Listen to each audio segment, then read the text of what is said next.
If you follow the law, you lose. If you cheat, you win. And right now in Canada's trucking industry, the cheaters are winning. Hey guys, we got some breaking news in our industry. Last week, the House Committee heard testimonies from the trucking industry regarding the Driver Inc. model. This is going to reshape our entire industry. So if you're a company driver, owner operator, or lease operator, make sure you're listening to this video and pay attention because you are going to get affected. Let's get into the facts. Spring Creek is located in Beamsville, Ontario, in the riding of Niagara West. And we operate approximately 40 trucks, primarily hauling less than truckload freight between the US and Canada. We're a first-generation family business, and we're celebrating 30 years of business this year. And it is sad to say we will not be a second-generation family business. Like many of our colleagues, many other family trucking companies, we've told our kids to go find a career in a different industry.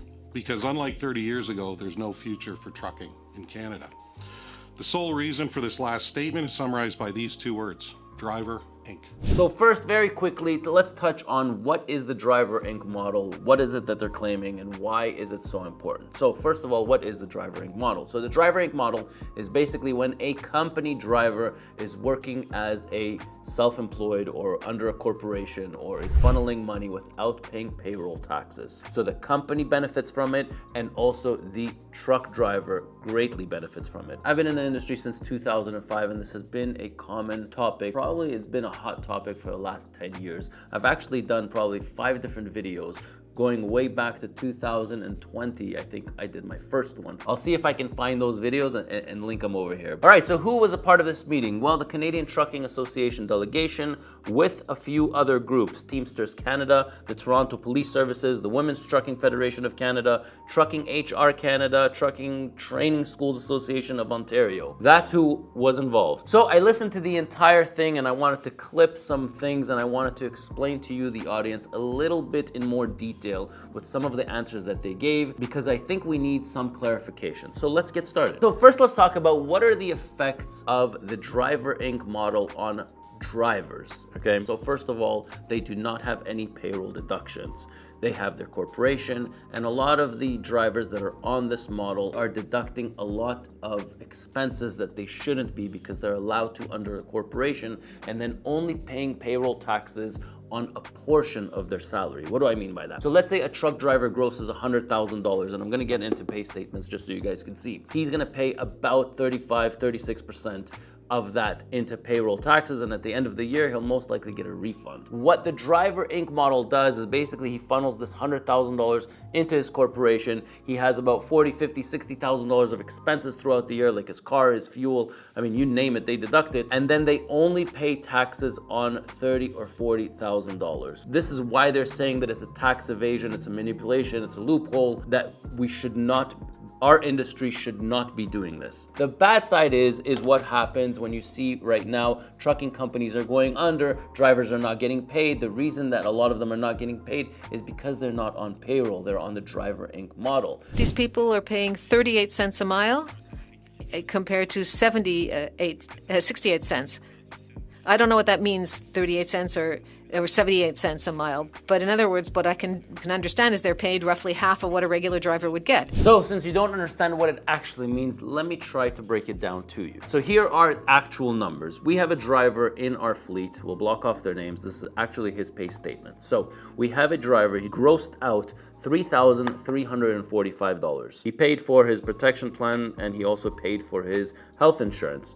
Now he had cash advance T-check and another cash advance T-check for $300 and payroll deduction of $837. He netted, meaning it came into his bank account, $1,863 is what he netted from the gross earnings of $3,345, which is what the company paid him. So not only do we pay the truck driver the salary of $3,245 gross, we also have to pay CPP, EI, we have to pay the driver vacation pay, we have to pay him the WSIB and the EHT. So I broke it down over here to $3,921 is what we actually paid for the driver driving 4,000 333 miles. Now, if you take the full amount of $3,921, which is what we actually paid, it doesn't matter to who, a portion of it to the driver, the majority to the driver, and then the rest we pay to the government for taxes, for payroll taxes, $3,921. Divide that by the actual miles that he drove, which is 4,333 miles. So in essence, we paid the driver 90 cents per mile.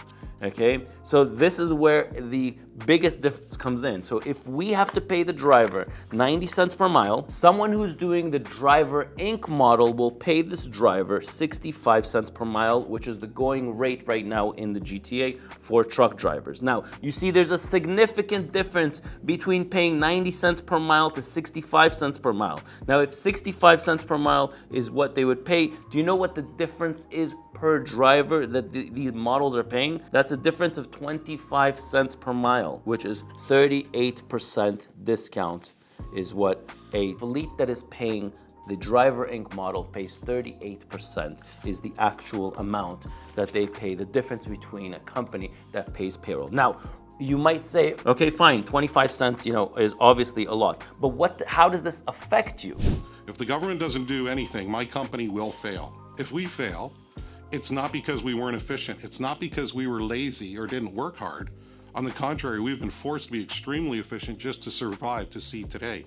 So this is where the conversations went further, and they're saying that the legit trucking companies are no longer going to be there. We estimate that these firms can undercut legitimate carriers by 25 to 30% per driver in avoided payroll burden. Why? Because when you have a manufacturing plant that produces cups and they need transportation, now you have 10 companies bidding on them. You have 6 companies doing it the right way. You have 4 companies that are using the Driver Inc. model. I'm quoting 2.55 per mile, and they are able to quote 2.25 per mile, and they will always outbid me. So that's the problem, why they're saying that this will no longer continue in generations. Nobody wants to get into the trucking space. Nobody that's doing it the right way wants to get into the trucking space. Drivers are often coerced into incorporating themselves, even though they drive company trucks. So with this statement, I actually do not agree.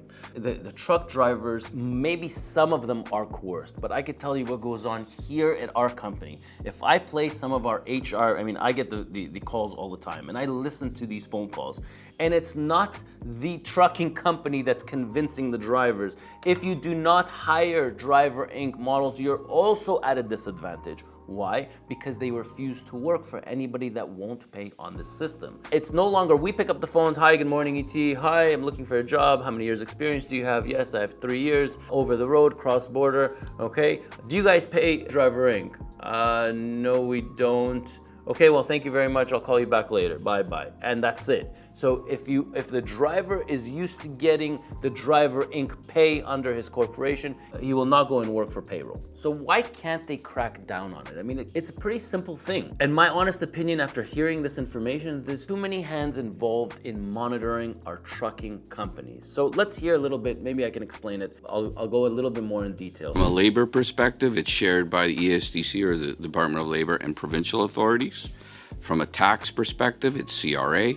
And from a safety perspective, it's a joint process. The actual on the road is done by the provinces. So we have the provincial and we have federal, and then we have CRA, which is a completely different body. And between the 3 of them, you need to get every single one of them not only to communicate, but to share data with one another in order to bust this. But let's hear what they have to say. Over 90% of the trucking companies in this province, the province of Ontario, are known as satisfactory unaudited.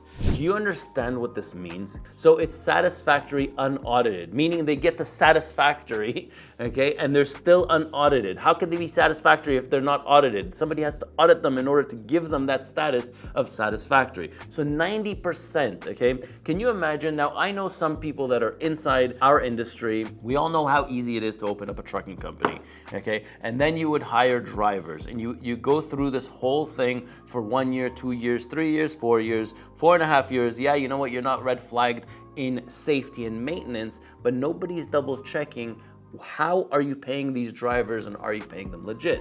Now, the normal carriers out there that are doing it the right way. Enforcement of those rules are a provincial responsibility.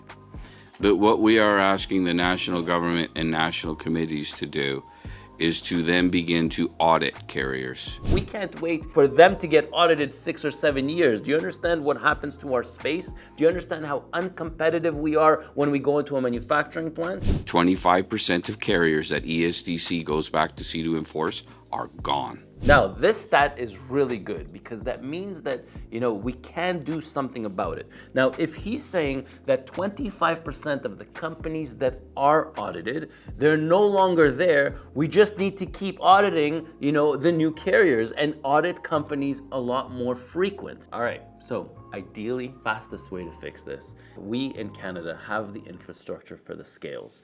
You just need the scales to give them a little bit more authority, okay? As drivers come in, okay, you would need to have the ability to ask the driver, good morning, how are you? Are you a company driver or an owner operator? Driver says, I'm a company driver. You say, okay, can you pull over to the side? Yes. Can you please show me your last 2 or 3 pay statements? Officer would look at these pay statements and automatically determine whether the driver is working under the Driver Inc. model or if he's actually on payroll. Now, if this will happen very, very quickly, okay, things are going to start shifting in our industry. Do they have the authority? Can they have the authority? Again, that's very high level. I mean, obviously there's a lot more work that needs to be done on this, but I feel like you gotta give the scales the ability to check to see this fraud, because how much is the Canadian government losing? Stealing $65 on every order. It's about stealing $1.5 million from the Canadian people, from our government every year. And those numbers are small in comparison to the overall problem because Spring Creek is small in comparison to the overall industry. There's 300,000 truck drivers in Canada. I would say probably about 1/4 of them are doing the scheme. Okay, 1/4 of 0.25 of 300,000 truck drivers. I would say roughly 75,000 truck drivers, but let's give the numbers a little bit lower. That's 50,000 truck drivers. Now, 50,000 truck drivers are doing the scheme. Within one driver, a 15-day pay statement, we found that approximately they are stealing from the government the $576 plus the 800 source deductions, $837, which they're not deducting. So $837, that's $1,300 in one paycheck. Okay, multiply that by 2, that's about $2,500 per driver. So $2,500 approximately per month is what each driver is stealing from the government, is stealing from our pool of money to pay for infrastructure, roads, whatever they do. But multiply that by 50,000 drivers, that's per month. We're talking about $125 million a month, which is what's being stolen from the Canadian government. Again, that's just, high level. The numbers could be a lot higher. The numbers could be a lot lower. I'm telling you, what I do know for a fact is I do not have these problems or nearly as high of these problems in Moncton, New Brunswick, our terminal in Moncton, New Brunswick. Over there, more people are inclined to work on payroll. Here in the Greater Toronto area, I would say 3 out of every 4 phone calls that come in to our office are drivers wanting to work on the Driver Inc. model, or else they refuse to work for you. In Alberta and BC, it's starting to become more and more popular. As the years go by, it's like a wildfire and spreading. So I am very happy. I couldn't be happier. I've been doing videos about this topic probably for the last 4 years. And finally, it looks like someone's doing something about it. Starting this week, they're actually going to resume talks about it, and I'll definitely keep the audience posted. Hopefully you learned a little bit more about the Driver Inc. and what's happening here in Canada. I'll keep you updated. If you have any questions, feel free to put them in the comments below. I'm Ronan, and I'll catch you in my next video.